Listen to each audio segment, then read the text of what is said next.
Hi there, it's David Feidler, and I'm in a very quiet corner of the San Marco Monastery in Florence.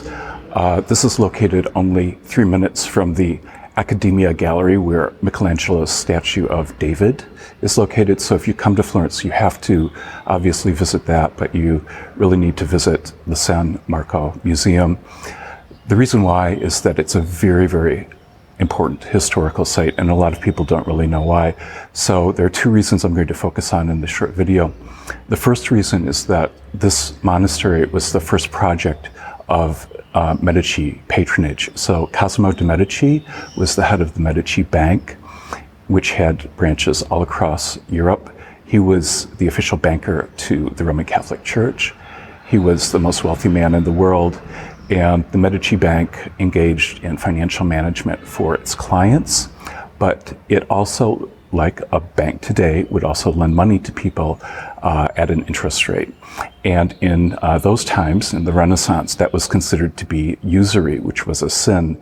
And so Cosimo became concerned about this. He wanted to find some way to atone for his sins because he was experiencing some pricklings of his conscience. It just so happened that the Pope was staying in Florence those days. So Cosimo set up a meeting with the Pope, and Cosimo explained his situation to the Pope, and the Pope said, well, if you want to atone for your sins, the Dominican monastery at San Marco needs to be rebuilt. And so this is a project that Cosimo took on with great excitement. It took several years. He used his favorite architect. Cosimo himself every day would monitor the state of the construction. In 1444, it was completed. There are two beautiful cloisters here. I'm in the farthest one. The other reason that this is so important is because it was the site of the first public library in Renaissance Europe. This was a project of Cosimo, and it built upon the incredible book collection of Niccolò de' Niccoli, who was the greatest bibliophile of the Renaissance. He was totally obsessed with books. It was his entire life. And so upstairs, you walk up past the incredible Annunciation of Fra Angelico. He was a painter, but he was also the head of the monastery here.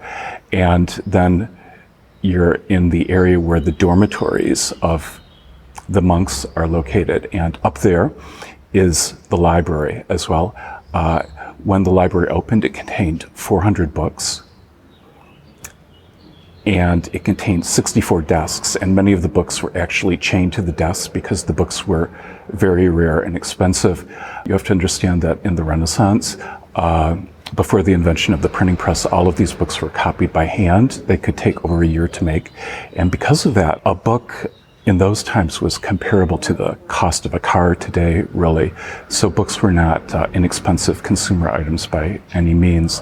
And it was Niccolò de' Niccoli's dream, which he put in his will, that his collection would form the basis of a public library that would be open to anyone, not just the monks, but it would be open to scholars and other readers.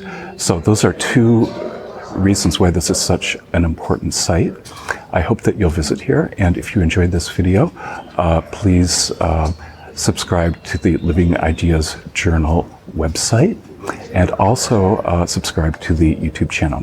So thanks very much, and hopefully I will talk to you later. Okay, bye.